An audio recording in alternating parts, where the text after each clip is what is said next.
coming up on Open Source with Tony Mottley. What I think is important is to take this feeling and understand that our other brothers and sisters, people of color, experience this every day. And it's ingrained in how our country is built and the policies that we live by. And I think that it's super important for us, if we want others to stand up for us and to defend us and to protect us, that we do that for other people of color that deal with this every day. Photographer and branding expert Kimberly Wang is next on Open Source.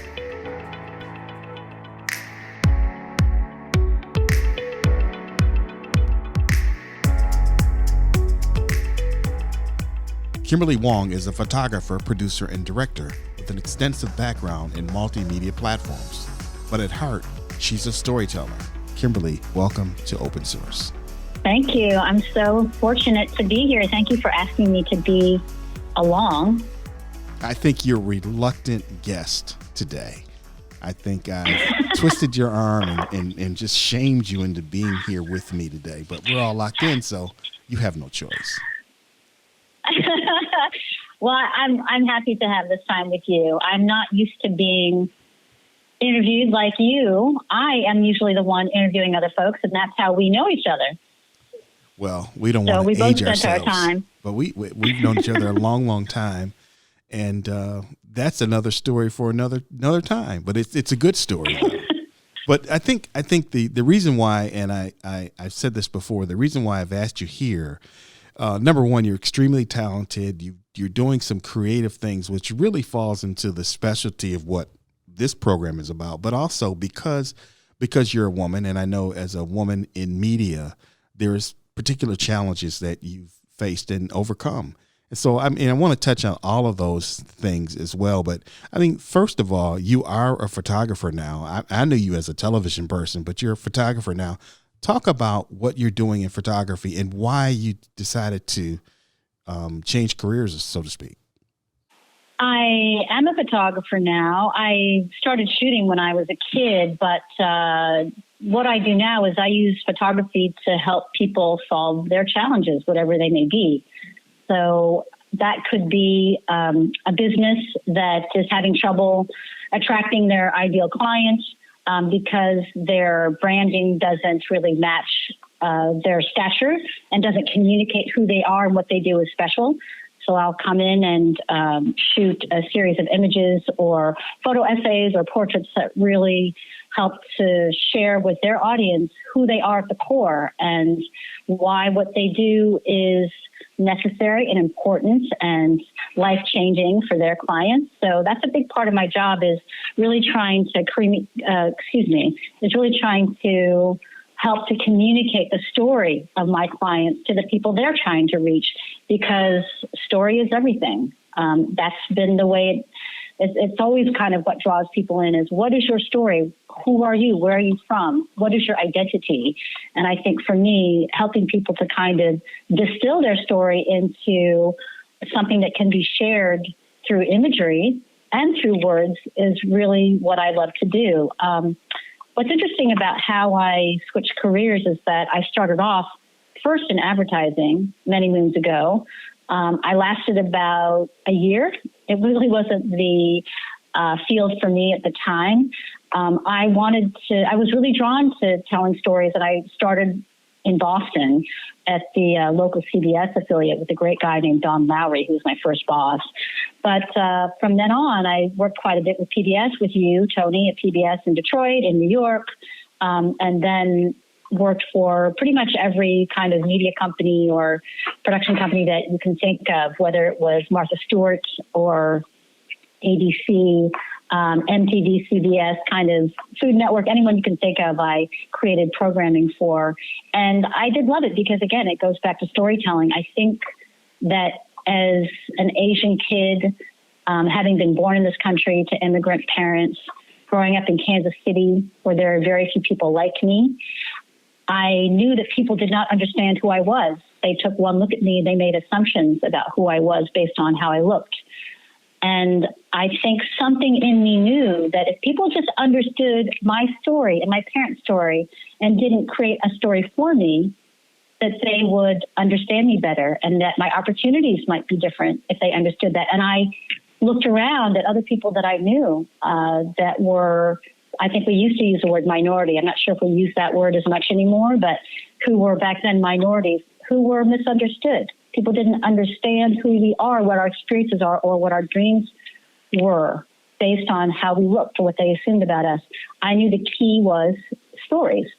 Really, I feel like everybody in this world has a fascinating story if we just sit down and take the time to ask people about what matters to them and what they've been through and how they've conquered the challenges in their lives. So when I was in television, that was really what I did.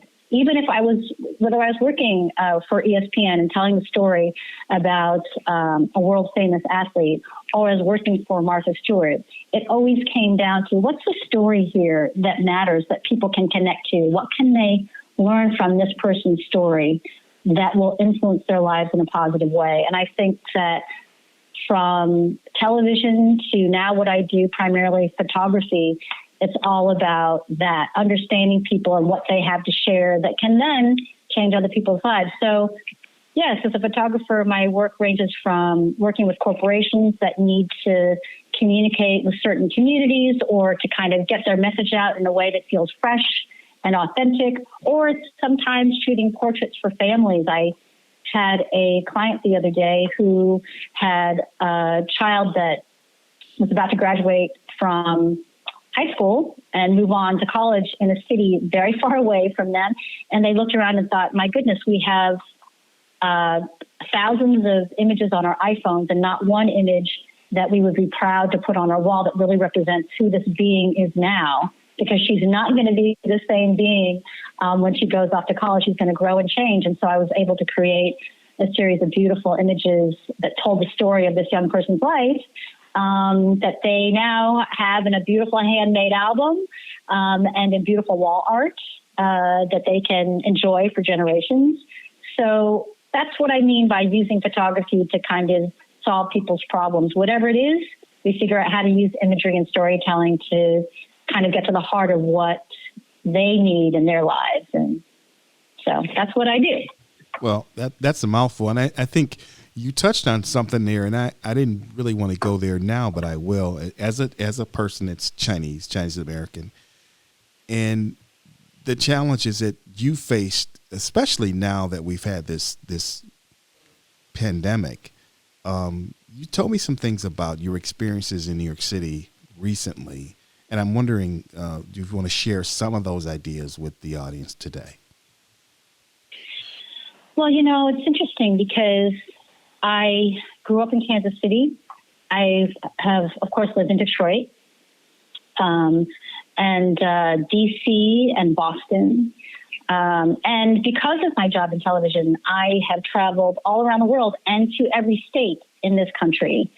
And because I grew up in a place where I was, by, nature, the other, I really grew up knowing how to be comfortable as being kind of the fish out of water. It's actually what feels normal to me. And so having lived in New York for decades now, it's a city that I think can feel pretty imposing to a lot of people that come here. But for me, it's been home. But for the first time in my life, New York feels different to me. The world feels different to me in that, people of Asian descent have been the targets of bias incidents, hate attacks, online, in person. I'm a pretty tough person despite my petite stature. I typically am not afraid of people or, areas that look different from the neighborhood I live in because I've traveled all over the world and, connected with lots of different people. But I think that the administration that we have, the current political climate, has become so toxic that there is a feeling now that we're not quite safe. But more important than that, what I think I want to talk about is that,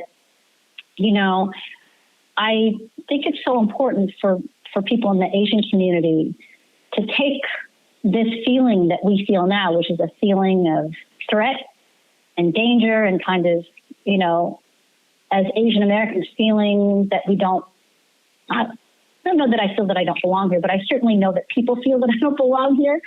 That's not new. It's not that I haven't experienced quite a bit of racism in all the places I've traveled to and lived. It's just that the intensity is different, and it's endorsed in many ways by our top politicians, which is disturbing.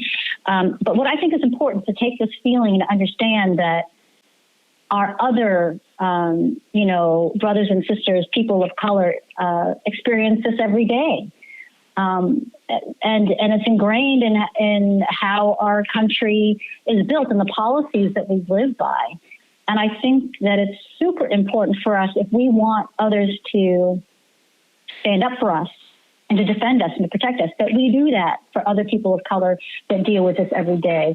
That's kind of what has stood out to me as I walk around the city with my mask on with my boyfriend, and we kind of, get the sense of how heavy things feel, not only because, of the obvious health concerns, but also because people look at me differently now. I mean, again, not that I haven't experienced racism before, but it's different now because it feels endorsed. People feel empowered by an administration that, that seems to validate their feelings that people of color, Mexicans, Blacks, everyone, that we don't quite belong in this country. I just really feel that it's important for us to stand up for each other day in, day out. Then we won't have the problem in the way that we have it now, where all of us feel kind of contained in our own communities, feeling like we have to defend ourselves, So that's really what I've noticed is, not only that sense that things are quite different, but I don't like it when I see people from my community sort of blaming other people of color for their issues. If they see a video of a person of color attacking an Asian person, I don't want to hear them attacking, other people of color as if that's the problem. We really need to stick together is how I feel about it. So that's been an interesting kind of realization as we all go through this really difficult crisis. Well, I think right now is a time of kind of a reset of a lot of things that we knew to be normal. And I think a time to reflect on our attitudes. I think that I'm convinced that we're more alike than different. And you and I couldn't be more different. But I think we've been great friends for 25, I don't know how long, 25 years. So maybe longer. Long time. Yeah, longer. Our differences have never really become an issue. And so I think for most people, I think there's this false sense of mistreating people based on race or color or whatever. It's unnecessary. And, it's really about knowing someone and dealing with people, because people are we all pretty much want the same thing. So there's really no reason to do that. But I hope that people feel safe. Yeah, I agree. And when I think about why we've been friends this long, Tony, I think it's because we share something that's very common for people that came up the way that we did at PBS in particular. I think we both share a curiosity about people.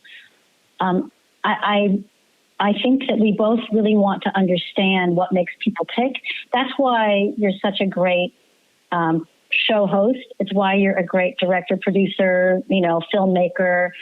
It's why people come to you to tell their stories, because you have a great sensitivity to them. And I think that's something that we shared, and it's what we talk about. We talk about the conflicts that are right. We care. And I think, people they matter to me. I think that's true. And I think even what I find the things that you've, like, you did the spread on Miss USA last year.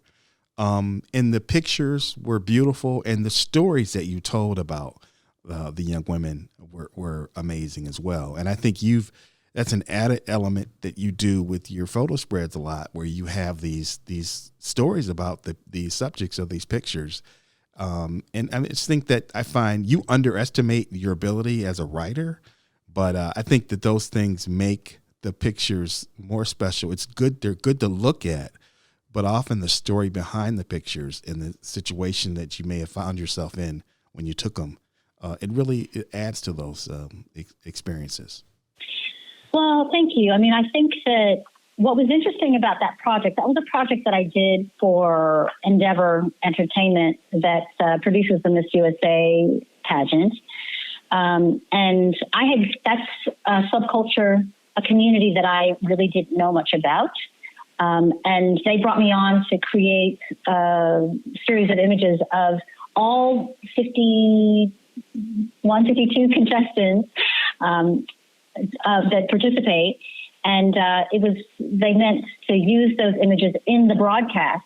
So we shot all of the contestants, and then the ones that made it to the top 10, they cut those images together along with mission statements that all of the women had about how they intended to change the world using their platform if they were to win. And so what was fascinating to me is that people assume that people that participate in pageants are not bright, that they're superficial. And that's just not the case.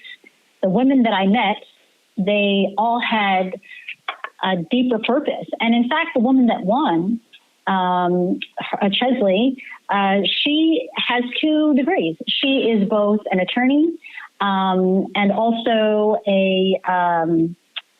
I'm sorry, I forgot her other degree. I can't believe I forgot it right now. But she's an amazing woman, incredibly strong, and a Black woman. And I think that she has a lot to tell people about what her journey has been like in this world. And so I really feel like when I approached that shoot, it was what we just talked about. It was curiosity. What are these women about? How, in a very short amount of time that I have with each one, because we had so many women to shoot, how can I kind of tap into who they are, what's essential about them, and show the audience something that goes beyond the gown and the makeup and the hair? What is it about? I actually had them come to the shoot prepared to show, kind of to strip away that part that people normally see, where they're literally wearing a crown from their pageant, their state pageant, and really see them kind of, as grounded human beings. So I really love that shoot. But what I did with them is what I do with everyone I shoot with. When I shoot a magazine feature about the award-winning costume designer from Hulu's Handmaid's Tale, I want to know, how does she manage to do a job in a field that's so incredibly competitive?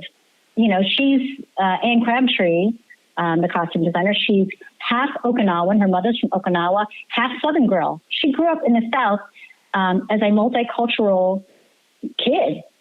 So for her to make it big in the business, in a male-dominated business, is an amazing story. So when I went to shoot with her behind the scenes on the set of The Handmaid's Tale, that was about what makes her tick. How does she deal with all this pressure? How does she manage this huge staff that creates the garments? How does she get close to those actors that wear these garments to understand who they are and how they're going to portray that character? So again, when it comes to what we do, Tony, it's all about storytelling and curiosity. And that's what I love about what I do. And so when you deal with, on a corporate level, we deal with business people and you're dealing with their branding, I think, do they understand what their brand is? I know what they've framed it as and how they're trying to market it, but do you find that people really understand how they're perceived by the public? It's interesting. I often find that I think it sort of depends on who the client is. I often think that people that are really close to what they do, which most of us are, we're sort of so inside it that we can't really fully understand how our message is being absorbed or interpreted by the people that we're sharing it with, is that sometimes there's too much lingo in how they present themselves, right? They're so used to their sort of internal lingo that when they go to present it to their potential clients, their ideal clients, they don't know how to simplify it, to break it down in a way that can be consumed fully. So what I try to help them to do is to create a story through imagery and through wording that people can absorb more easily, that gets to the heart of what they do. So I try to peel away the layers of, lingo and kind of business speak, and find out, why are you doing what you do? Why is it important for you? How are you trying to better your clients' world or their experiences or improve their lives in some way? Let's get to the heart of what that is, and then let's try to reinterpret it through more simple kind of verbiage and also imagery that tells that story. Because that's really about, when it comes to my clients that are philanthropic orgs or big corporations or small businesses or artists, it's always about that. It's getting to their why. Why are you doing what you do? And then let's figure out a way to represent that visually. So, because I think that what people need to understand now about their marketing and branding is that without imagery that feels authentic, people will click to another page.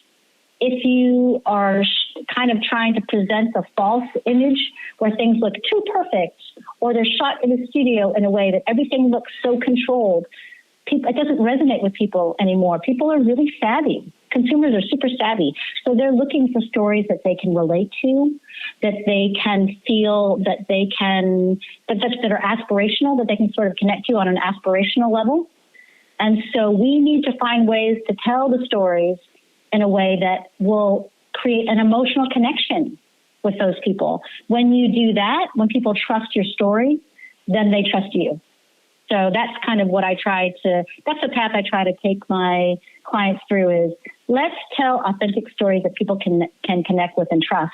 And then that's how you draw, your ideal clients to you that you're going to love working with and want to work with. So that's the challenge. Do the clients that you have, are they with you there? Are they resisting? What's their response to that approach to the business? I don't think that they resist. I just think it's new to them. I also think that one thing I find, no matter whether it's a large corporation or a small business, is that people have a lot of resistance to kind of revealing to their potential audience or their ideal audience who they are. They feel like, I don't want my team, I don't really want portraits of my team I don't want to spend too much time on it. I don't really want a photo shoot with myself that kind of shows who I really am, or I don't really want to let people into my world. And I think that's a mistake, because I think that when we live in a ready-made world where you can order whatever you want off of Amazon, something that's made in a factory somewhere that feels very impersonal, I think that when you aren't willing to show your team and who they are, what their lives look like, or who you are as a founder and what your world looks like or what matters to you, then I think that you lose the potential to connect with people that otherwise would connect with you if they felt that you were there and human and real and behind the scenes making happen whatever it is that you make happen. I think that and sometimes that's just as simple as people don't like to have their photograph taken. They don't want their portrait taken. They're not used to it. They're not proud of how they look in images, and that's why it's super important to work with a photographer, or if you're shooting video, a videographer or a filmmaker that really is sensitive to that knows not everyone likes to have their picture taken. And in my experience, even people that are used to being photographed, that are celebrities, even they don't like it. Most people don't like it. So I really encourage people to look for collaborators, photographers, filmmakers that get that about you and are sensitive to it and know how to work with you to bring out the best version of you so that you can then share that with your audience. But the most important thing is, don't be afraid to show who you are, what your process is, because that's what will make people feel connected to you. It's what will make people trust you enough to want to connect with you and work with you and collaborate with you. So that's a really key thing. If there's any resistance I get from people, it's really working to explain to them that, no, it's a benefit to you to spend this time to shoot these images and to share them with your audience so they can get a sense of who you are. Because isn't that how we make friends and start relationships? We feel a sense of trust. And when you can look at an image of someone that you're considering working with and get a sense of who they are and feel like, oh, I see something in that person that I can relate to. Or I feel like that person's going to, hold me, to connect with me in a way that is comfortable with me. Then that's when you reach out and say, let me see, if this will work, right?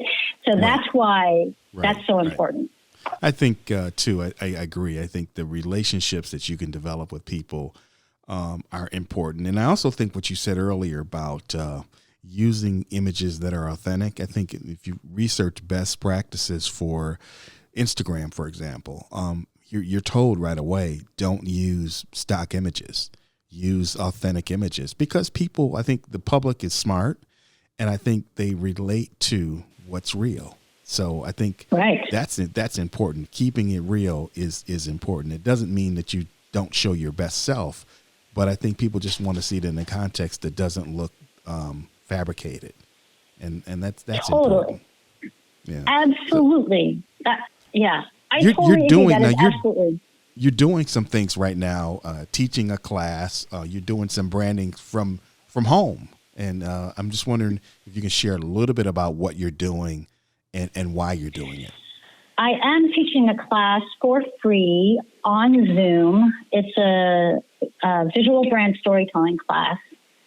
It's a class that's really meant to help people to understand why, for any kind of business, whether it's a nonprofit or a small business, huge corporation, why visual brand storytelling is essential if you want your business to grow, if you want to maintain the client base that you have. So it's really an introductory class. It's ideal for people or organizations that don't understand what visual brand storytelling is or don't know how to employ it. But at the end of the class, I take questions, which is really my favorite part of the class, because it's when people can kind of present to me their unique problems with their businesses and it allows me to kind of offer very tailored advice to them. So I really love it. And when other students in the class can hear the questions that other people are asking, they learn from that as well. So I really love it.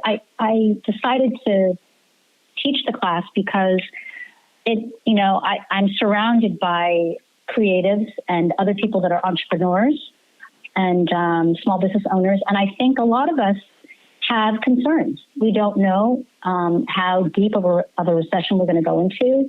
We're concerned about how we will kind of recapture the attention of our potential clients. I think people have a lot of anxiety in general about health and about the health of their loved ones. And my ambition was just to be of service. I feel like right now, when people have this much anxiety and they feel so disoriented, that we all need to be of service. You're being of service with this podcast. I want to be of service by, offering the class for free to kind of give people projects to work on. So while you're stuck at home, you have a business you want to build. How do you get that off the ground, or how do you improve your marketing and branding right now through visual brand storytelling? I just really wanted to find a way to help people to at least sit with me on Zoom, my fellow classmates, for an hour and a half and talk about something super constructive and then give them a break, excuse me. And if that inspires them to go on and do something really special with their own business, then I'll be happy. I only ask that if people love the class, that they donate to a COVID-19 relief organization. And I send an email after the class with links to very well-vetted major organizations that are providing very important COVID-19 relief. That's all I ask, is that people do that. So I love it. It's really fun. And I meet all people that have super interesting businesses of all different kinds. So that's been really great for me, too. I'm making friends while I do it. And that's nice when you're stuck in quarantine. This is me, my boyfriend, and our dog in this house. So it's nice, to have those connections. That it's good that you're doing it. I'm glad to know that you're doing that. You talk about visual brand storytelling. You've mentioned it several times, and give us an example of what you mean, if you can. Tell us something we may have seen or something that's similar to what you're talking about, so we can get an idea what you mean by this. So it's many things. Visual brand storytelling you can break it down into different categories. It's photography, it's video, it's infographics, it's photo essays, blog posts, it's what you see on Instagram. So it's anytime you're using visuals to communicate who you are, what matters to you, and what your brand is about. So if you take a look at a website, you can employ visual brand storytelling in a lot of ways. You could have beautiful portraiture that, again, natural settings, real settings, natural looking lighting, that sort of thing, of either the founder of a business in action, say, connecting with her clients. So let's say you run a gym for children. So if you're going to employ visual brand storytelling on your website, you're going to have images of you interacting with those kids, coaching those kids. We're going to get a sense of who you are with children. How do you interact with them? We're going to see the smiles on their faces. We're going to see that human connection between you and the people that you serve. So you could be doing that through a blog post where you have a series of images, a photo essay where you tell the story over a course of a series of images that really explain to people visually what you do. It could also be the picture, the image that comes up on your landing page that gives us a clear sense of who you are. So visual brand storytelling is many things, but I really encourage people to think of all the different ways that they can really be showing people versus just telling through text what they do. So yes, on a website, you could have case studies where, let's say you have a business where you style people. So maybe you style their clothing. So if that's the case, then you could do a case study on your website where you have a series of images that show how your client's life has been improved by the service that you provided.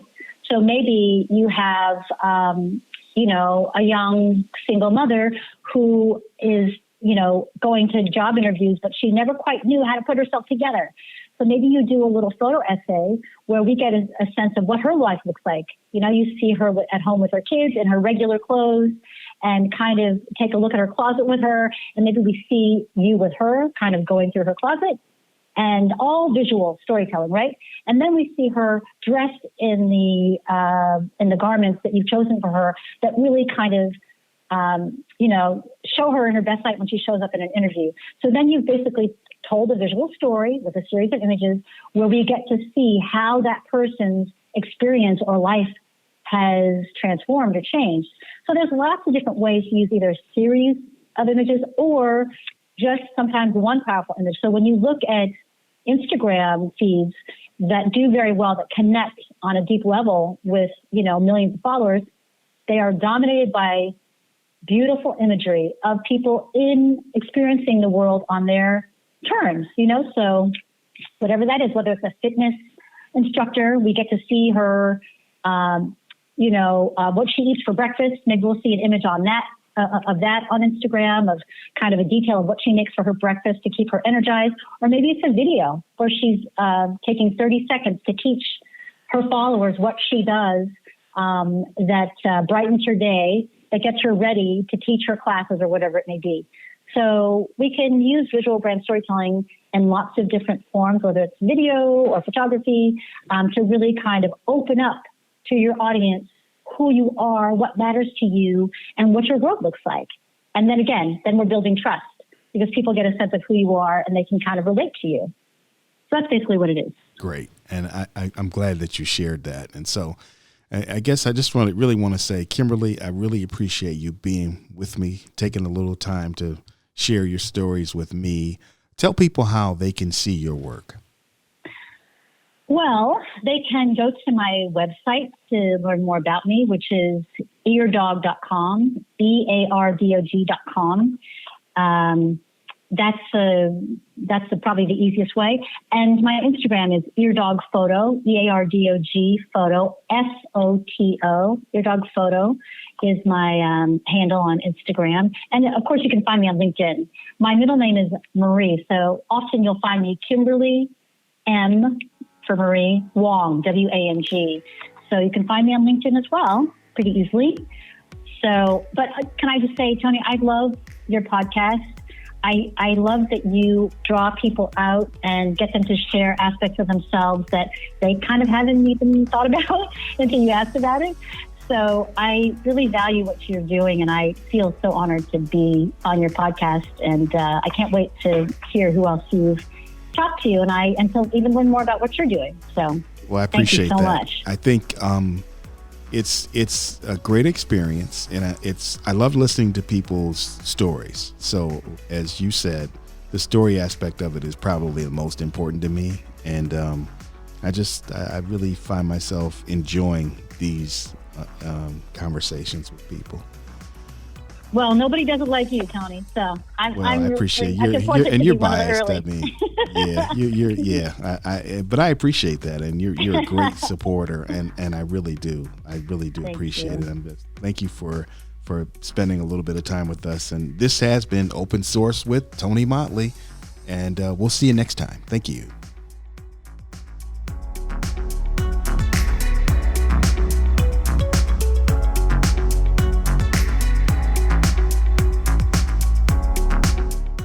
Open Source with Tony Mottley is a production of Duet Digital Media and McLaughlin Media.